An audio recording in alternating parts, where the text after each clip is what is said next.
네, 오늘은 3월 1일 올해로 101주년을 맞는 3.1절입니다. 일제의 압제와 폭거에 맞서 전 세계에 우리 민족의 자주 독립을 선언했던 역사적인 날입니다. 그러나 3.1절인 오늘 온 국민의 관심은 온통 코로나19에 가 있습니다. 현재 우리나라는 코로나19 사태로 인해서 전 국민이 불안과 공포에 휩싸여 있습니다. 2월 19일에 확진자 수가 51명이었습니다. 그런데 어제 2월 29일에 확진자의 수가 무려 3,150명이었습니다. 불과 10일 만에 3,100여 명이 증가했습니다. 확진자 수로는 전 세계에서 중국 다음으로 2위이고 사망자 수는 17명으로 중국, 이란, 이탈리아에 이어 4위입니다. 지금 우리나라에서 코로나19보다 더 큰 이슈는 없습니다. 그래서 오늘은 성과 빛으로 산 인생에 관한 설교는 잠시 접어두고 핫 이슈인 코로나19 사태와 관련한 설교를 하는 것이 시적절하겠다라는 생각을 했습니다. 그래서 이 시간에는 코로나19 사태를 대하는 성도의 자세라는 제목으로 지금 이 사태를 우리 성도들은 어떤 자세로 바라보고 행동해야 할지에 대해 말씀을 나누려고 합니다. 첫째, 하나님의 심판론에 대해 신중하되 회개하는 자세는 필요합니다. 아마도 많은 사람들이 이번 코로나19 사태를 겪으면서 왜 이런 사태가 발생했는지 그 발생 원인에 대해서 매우 궁금해할 것입니다. 현재 두 가지 가설이 제기되고 있는데요. 첫 번째는 중국 우한에 있는 화난 수산시장에서 판매되는 야생동물에서 비롯되었다는 설이 있고, 두 번째 가설은 우한에 있는 국립생물안전실험실에서 바이러스가 유출되었다는 설이 있습니다. 이것은 코로나19 바이러스가 발생하게 된 기원에 관한 가설입니다. 우리 그리스도인들은 이 바이러스가 발생하게 된 기원보다는 지금의 이 사태가 발생하게 된 영적인 원인이 무엇인지에 대한 관심이 더 많습니다. 왜 하나님께서는 지금 이 시기에 코로나19 사태가 발생하도록 하신 걸까? 그리스도인들이 이런 생각을 하는 이유는 역사의 주관자가 하나님이시라는 것을 믿기 때문입니다. 교계 일각에서는 이번 사태가 기독교를 탄압하는 중국 정부에 대한 하나님의 심판이라는 해석을 내놓기도 했습니다.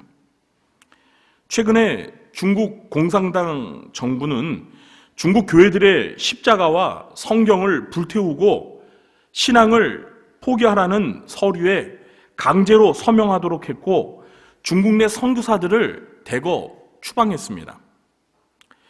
특히 신종 코로나가 창궐한 우한 지역이 이 중국 종교정책의 시범지역으로 선정되어서 기독교 박해가 다른 지역에 비해서 더 심했습니다.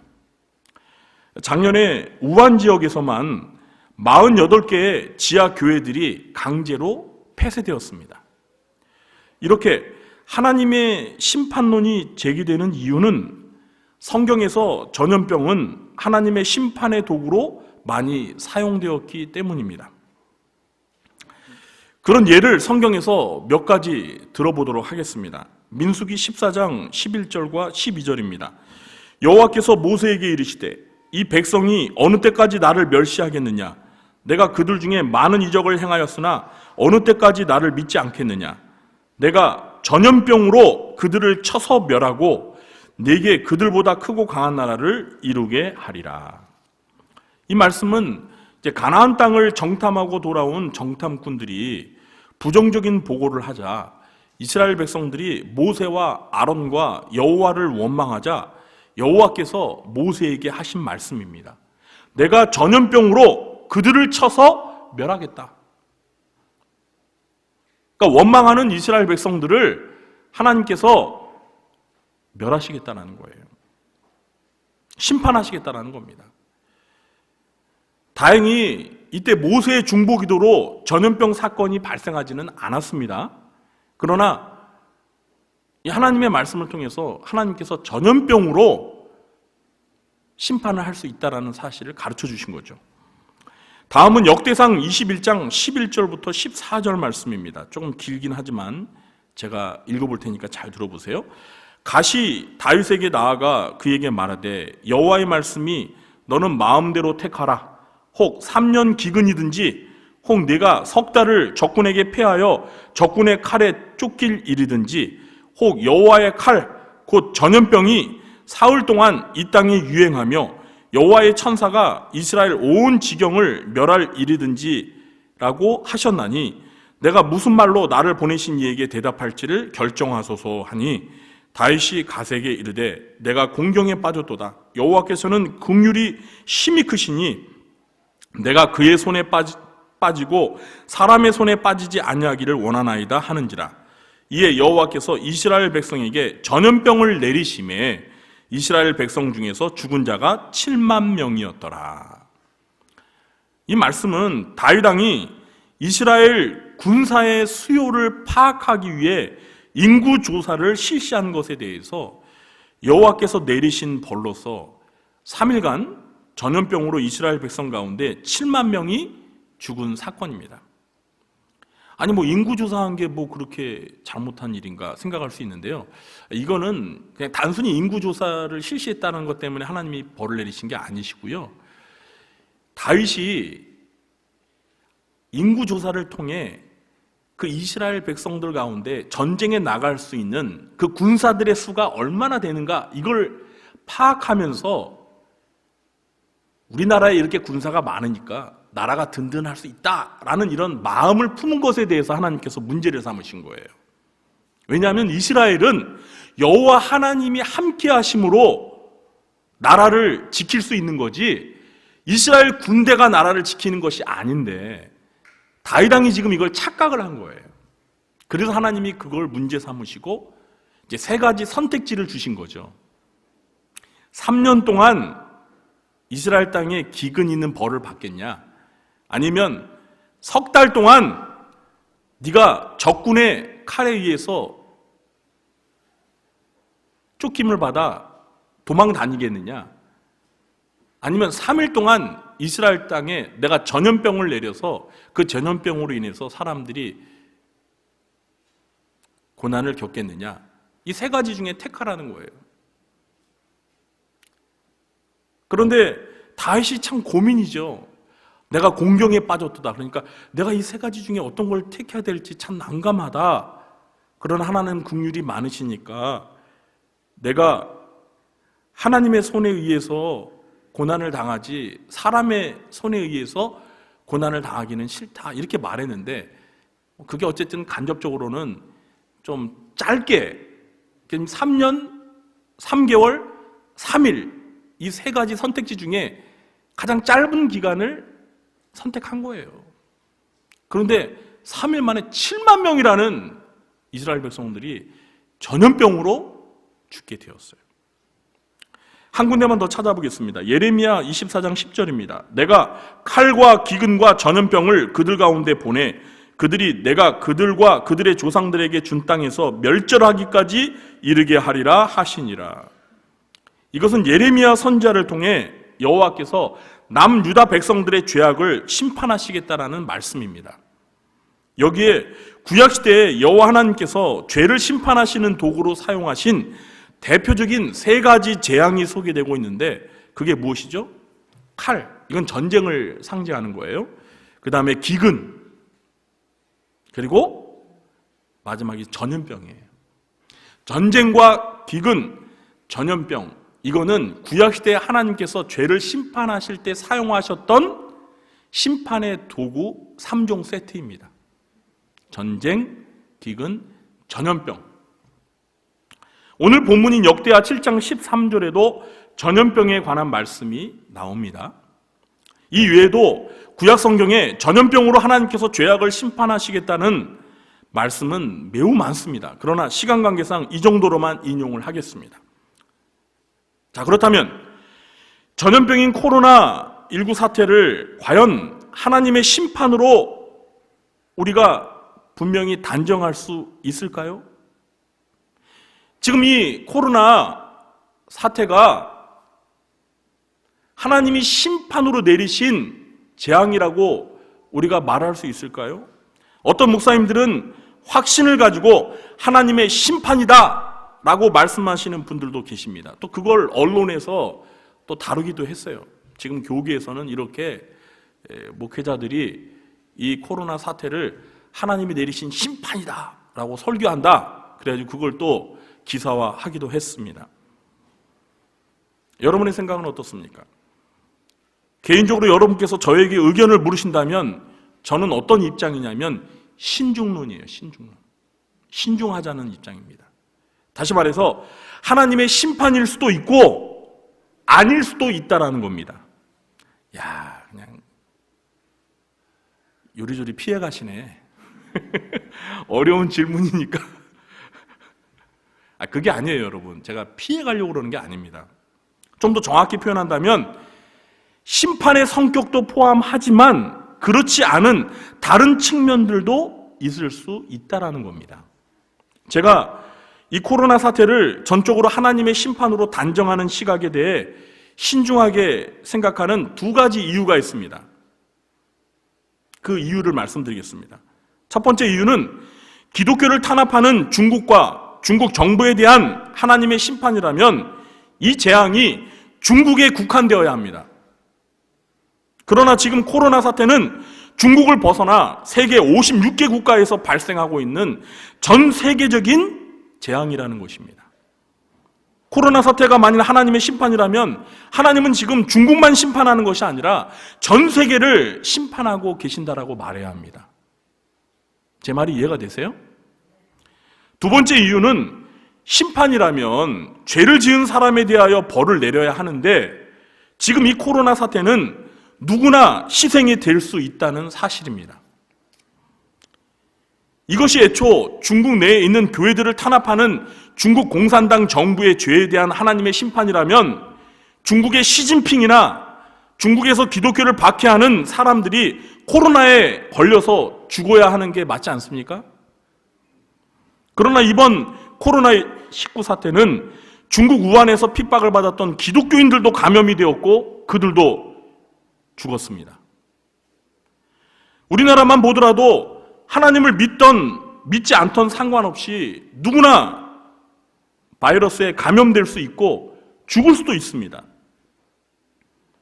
만일 이번 사태를 하나님의 심판이라고 단정한다면 코로나19에 걸린 모든 확진자들은 죄인이고 사망자는 그 죄인 중에서도 가장 큰 죄인이라고 말해야 합니다. 그런데 그렇게 말할 수 있어요? 자, 그럼 바꿔 말해서 감염이 안 된 사람들은 하나님의 심판을 받지 않았으니까 그들은 모두 의인입니까? 아직 코로나에 안 걸린 중국 시진핑 의인입니까? 신천지 교주인 이만희 아직 코로나 안 걸린 것 같은데 그럼 의인이에요? 왜 그들은 하나님 심판 안 하시는 거예요? 하나님을 잘 믿고 신앙생활을 잘하는 사람들도 지금 주의하지 않으면 코로나에 얼마든지 감염이 될 수 있어요. 여러분, 그 소망교회 목사님도 감염됐잖아요. 자, 그런 분들에게 코로나는 하나님의 심판이라고 말하는 것은 그분들에게 얼마나 큰 상처가 되겠습니까? 입장을 바꿔놓고 만일 저와 여러분이 감염이 되었다라고 한번 생각해 보세요. 그럼 저와 여러분도 하나님의 심판에 의해서 지금 벌 받고 있는 거예요. 내가 감염이 안 되었다고 그렇게 쉽게 말을 해서는 안 된다는 거예요. 저는 그래서 신중론을 주장하는 겁니다. 저는 이번 코로나 사태를 단지 하나님의 심판의 관점에서만 주장하고 접근하는 것에 대해서는 반대 입장입니다. 물론 하나님의 심판의 측면도 있을 수 있다는 사실을 완전히 부정하고 싶지는 않습니다. 그러나 우리가 어떤 사건을 바라볼 때 그 사건의 원인을 너무 단순화시켜서 한 가지로만 국한할 필요는 없다는 것입니다. 다양하고 복합적인 원인이 있을 수 있습니다. 그러므로 함부로 속단하는 자세는 삼가야 한다고 생각합니다. 좀 더 신중할 필요가 있다는 거예요. 그렇지만 저는 우리가 이번 사태의 원인이 무엇인지 정확히 알 수는 없다 하더라도 이런 재앙을 겪으면서 우리 그리스도인들은 나와 우리가 속한 공동체를 돌아보면서 하나님 앞에서 회개할 기회로 삼는 자세는 매우 현명하고 필요하다고 생각합니다. 이러한 자세는 오늘 본문에서 여호와 하나님께서 가르쳐 주시는 말씀이기도 합니다.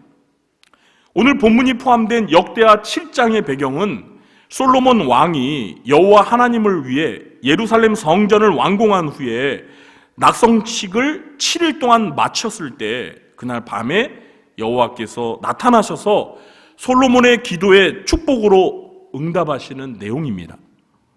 우리 12절부터 14절까지 다시 한 목소리로 읽어보겠습니다. 밤에 여호와께서 솔로몬에게 나타나사 그에게 이르시되 내가 이미 네 기도를 듣고 이곳을 택하여 내게 제사하는 성전을 삼았으니 혹 내가 하늘을 닫고 비를 내리지 아니하거나 혹 메뚜기들에게 토산을 먹게 하거나 혹 전염병이 내 백성 가운데 유행하게 될 때 내 이름으로 일컫는 내 백성이 그들의 악한 길에서 떠나 스스로 낮추고 기도하여 내 얼굴을 찾으면 내가 하늘에서 듣고 그들의 죄를 사하고 그들의 땅을 고칠지라. 아멘.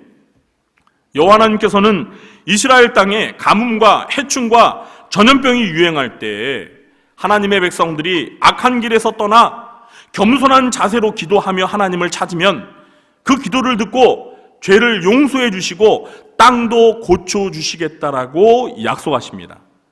여기서 땅도 고쳐주시겠다라는 것은 가뭄과 해충과 전염병을 없애주시겠다라는 의미입니다.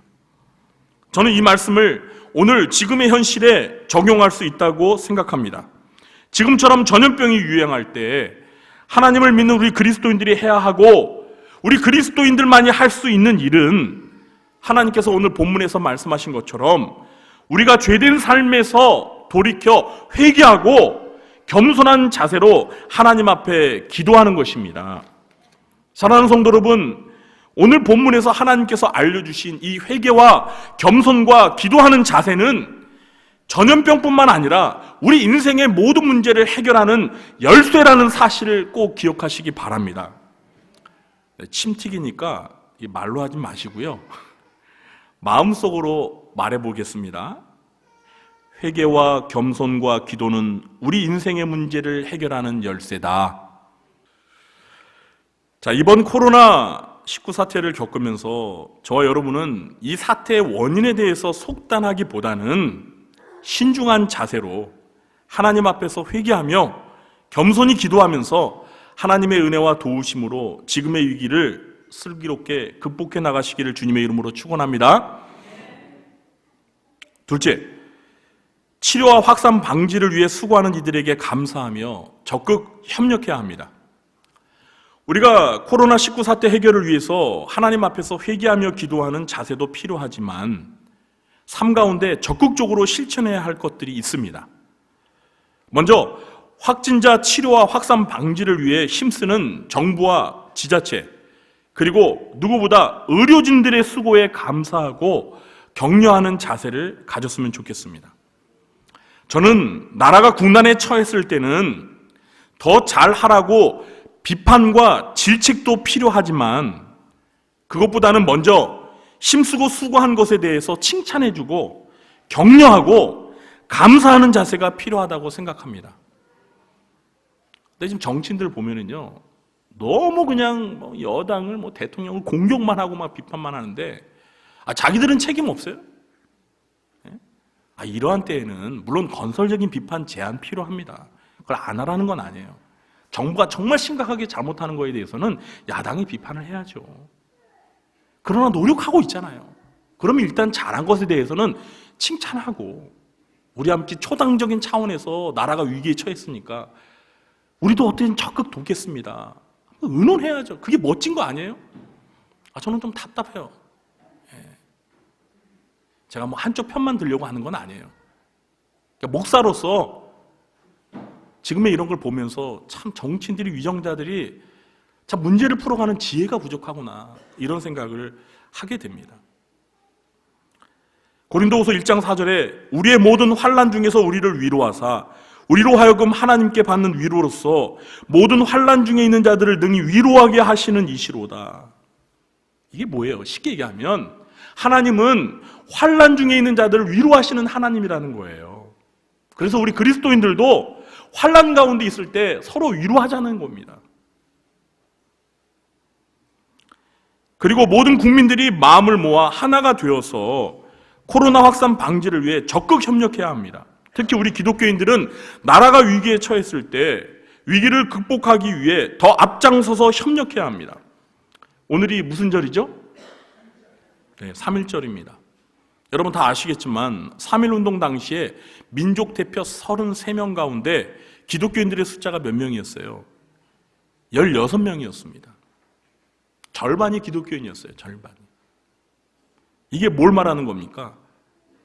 그만큼 우리 기독교인들은 나라가 위기에 처했을 때 애국애족하는 일에 앞장섰다라는 거예요. 여러분 믿으십니까? 이번 사태는 전염병 확산 방지가 최대의 관건입니다. 전염병은 감염자와의 접촉에 의해서 전염되고 확산되는 것이기 때문에 전염병 확산 방지를 위해 가장 좋은 방법은 감염자와의 접촉을 차단하는 것입니다. 그래서 정부와 지자체는 사람들이 많이 모이는 장소나 특히 종교시설의 집회나 예배를 제한하거나 참석을 자제해달라고 촉구하는 것입니다. 어제도 여러분 문자 다 받으셨죠? 어제도 경기도에서나 하여튼 이 종교 이 집회에 참석을 자제해달라고 문자 받으셨죠? 그래서 이렇게 많이 안 오신 것 같아요. 역시 목사 말보다는 이렇게 나라 말씀에 순종하는 자세가 있는 것 같아요. 뭐 제가 나쁘다고 비판하는 거 아니에요. 네. 특히 이번 사태를 더 키웠던 원인이 신천지의 집회를 통해 감염자의 수가 대거 증가했기 때문에 이 교회와 종교 시설들의 예배나 집회를 더 자제해달라고 요청하고 있는 것입니다. 그래서 지난주부터 많은 교회들이 교회 행사나 집회를 대폭 축소하였고 아예 교회에서 예배를 드리지 않고 온라인 예배로 대신하는 교회들도 많이 생겼습니다. 우리 교회도 광고한 대로 이번 주부터는 주중 집회를 모두 생략하고 주일에 한 번 연합 예배를 드리기로 했습니다. 수요 예배와 금요 심야기도회는 온라인 예배로 대신합니다. 그런데요, 아직 제가 당위원 장로님들과 의논을 하지 않았지만 지금 이번 주와 다음 주가 아주 중요한 고비라고 합니다. 그래서 다음 주일에는 우리 교회도 주일 예배, 지금 이 시간도 교회에서 모이지 않고 온라인 예배로 드려야 하지 않나, 그런 생각을 합니다. 만약 당회가 결정을 하게 되면 우리 성도님들에게 문자로 연락을 드리도록 하겠습니다. 아직 결정된 건 아니고요. 지난주에 어떤 집사님께서 제게 카톡으로 어느 목사님의 글을 보내주셨습니다. 그 목사님은 우리 한국교회의 원로이시고요. 저도 개인적으로 존경하는 목사님이십니다. 그런데 그 목사님은 이번에 코로나19 사태로 교회들이 예배를 축소하고 아예 교회에 모이지 않고 온라인 예배를 드리는 것에 대해서 심각한 우려를 표명하면서 질책을 하시더라고요. 그건 잘못된 것이다. 그러나 저는 그 목사님을 개인적으로 존경하지만 그분의 주장이 지나치다라고 생각합니다. 물론 그 목사님이 주일 성수와 예배의 가치가 훼손되고 이런 때일수록 더 모여서 하나님 앞에 기도해야 한다라는 그 취지는 저도 공감을 해요. 그렇지만 지금 우리는 주일 성수나 주일 예배를 안 드리는 것이 아닙니다. 예배의 방식과 횟수를 조정하여서 예배를 드리는 것입니다. 더구나 지금의 조치는 전염병 확산 방지를 위해 우리와 우리 이웃의 생명을 지키기 위한 일시적인 조치입니다. 이것은 이웃을 내 몸과 같이 사랑하라는 하나님의 말씀에도 부합하는 것입니다. 그래서 총회와 노회도 이런 취지에서 각 교회들에게 예배를 간소화하거나 온라인 예배를 실시하도록 그렇게 권면하고 있습니다. 사랑하는 성도 여러분, 지금은 일제강점기 때처럼 국가가 기독교를 탄압하기 위해 예배를 드리지 말라고 하는 것이 아닙니다. 만일 기독교를 탄압하기 위해서 주일날 예배 드리지 말라고 하면 우리는 목숨을 걸고 예배를 드려야 돼요. 근데 지금의 상황은 그런 게 아니잖아요. 그러므로 우리 성도님들도 이런 관점에서 이번 사태를 바라보면서 확산 방지를 위한 노력에 교회가 적극 협조하는 것임을 이해해 주시기를 바랍니다. 셋째, 예배와 교제의 소중함을 깨닫고 사모해야 합니다. 이번 코로나 사태로 인해 한국 교회와 성도들은 전에는 전혀 경험해보지 못한 많은 환경의 변화들을 겪고 있습니다. 그렇죠, 여러분? 여러분 지금까지 살아오면서 이렇게 주일날 아예 교회에서 예배도 안 드리고 온라인 예배로 드리는 그런 경우 경험해 보셨어요? 장로님들 그런 일이 있었나요? 없었죠. 없었어요. 요즘 우린 처음 겪고 있는 거예요. 처음 겪고 있는 거예요. 참 당혹스러워요. 당장 예배와 모든 행사들이 취소되거나 연기되었습니다. 물론 불가피한 일이지만 우리는 이번 일들을 통해서 많은 사실들을 깨닫게 됩니다. 저는 이번 사태를 통해서 우리가 평소에 드렸던 그 많은 예배의 소중함을 깨닫게 되었습니다. 일시적이지만 성도님들 간의 식탁 교제와 친교도 사라졌습니다. 하나님의 말씀을 배우는 양육과 훈련도 취소되었습니다. 여기 이편한 세상 아파트 들어오면 우리가 열심히 전도하기로 했는데 그것도 지금 중단되었습니다. 지금의 이 시기는 우리 교회가 존재하는 저 5가지 5대 핵심 가치, 이게 위협을 받고 있어요. 어느 것 하나 제대로 되는 게 없잖아요. 예배, 교제, 훈련, 봉사, 그리고 뭐예요? 전도, 선교. 이 5가지 제대로 지금 되는 게 있습니까? 그래서 저는 이번 기회에 하나님이 우리에게 허락하셨던 이 모든 것들이 더욱 소중하다는 것을 깨닫게 되었습니다. 물론 우리가 집에서 컴퓨터 모니터 앞에서 또는 이렇게 핸드폰을 보면서 온라인 예배를 드릴 수도 있습니다. 그러나 여러분, 그것이 어떻게 예배당에서 성도들이 함께 모여 드려지는 예배를 온전히 대신할 수 있겠어요? 여러분 이제 한번 드려보세요. 수요일날 이렇게 핸드폰 딱 켜고 이 생방하는 거 그렇게 하면서 여러분 예배 드려보세요. 우리가 이렇게 나와서 함께 예배 드릴 때 받았던 은혜랑 이렇게 핸드폰으로 보면서 예배 드리는 거랑 한번 비교해 보세요. 어떤 게 더 좋은지. 비교가 안 되죠. 비교가 안 돼요.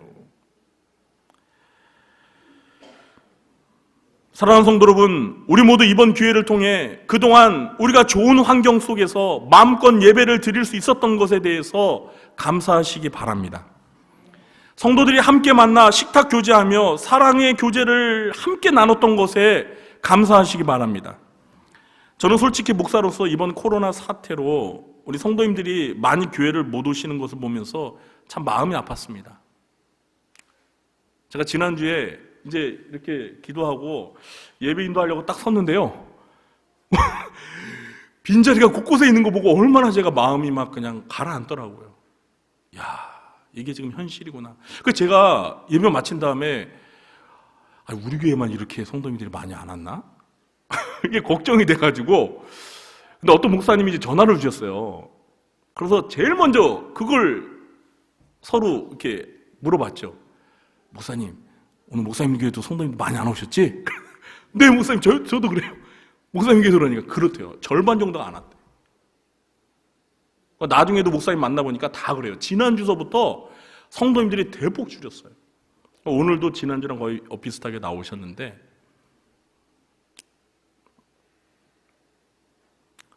이런 보면서 여러분 어떻습니까?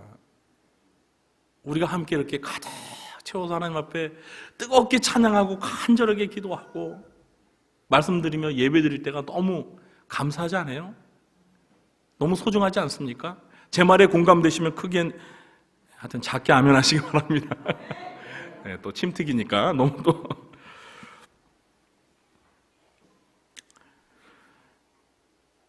저는 이렇게 교회를 성도님들이 빠지게 되고 또 교회 모임이 없어지면 혹시라도 우리 성도님들이 신앙생활이 나태해지는 않을까 염려도 솔직히 듭니다. 그러나 이럴수록 우리 모두 가정에서 더 열심히 말씀 보고 기도하면서 예배를 사모했으면 좋겠습니다. 그리고 속히 예전처럼 예배하고 교제하며 훈련받고 봉사하며 전도할 수 있게 되길 하나님 앞에 더 간절히 기도하시기 바랍니다. 이제 말씀 맺겠습니다. 오늘은 지금 우리나라와 전 세계가 처한 코로나 사태를 우리 그리스도인들은 어떤 자세로 대하여야 할지에 대해서 말씀을 나눴습니다. 코로나 사태로 전 국민들이 불안과 공포에 사로잡혀 있습니다. 확진자들과 사망자들의 유족들에게 하나님의 위로와 빠른 치유와 회복의 은혜가 있기를 진심으로 기도합니다. 모든 지역이 감염의 위협으로부터 자유롭지는 않지만 특히 상대적으로 더 위험한 대구 경북 지역에 하나님의 은혜가 더 함께 하시기를 기도합니다.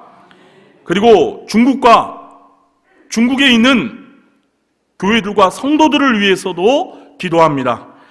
분명 지금은 전 세계적으로 위험한 시기를 보내고 있습니다. 저는 이번 사태를 경험하면서 주님의 재림 직전에 있을 대환란의 시기를 생각해 봅니다. 여러분, 대환란 때는요, 우리가 이렇게 함께 모여서 예배 못 드려요. 그때는 다 개인 신앙으로 버티는 거예요. 예수 믿는 자들을 잡아서 죽이고 막 순교당하는 상황인데 언제 다 모여가지고 이렇게 편하게 예배 드려요. 그때는 자기 믿음으로 신앙을 버티고 인내해야 되는 거예요. 물론 지금이 그런 상황은 아니지만 이렇게 예배도 못 드리고 우리가 이렇게 흩어져서 뭐 온라인 예배를 드린다고 하니까 저는 이런 환란의 때를 생각하게 되는 거예요.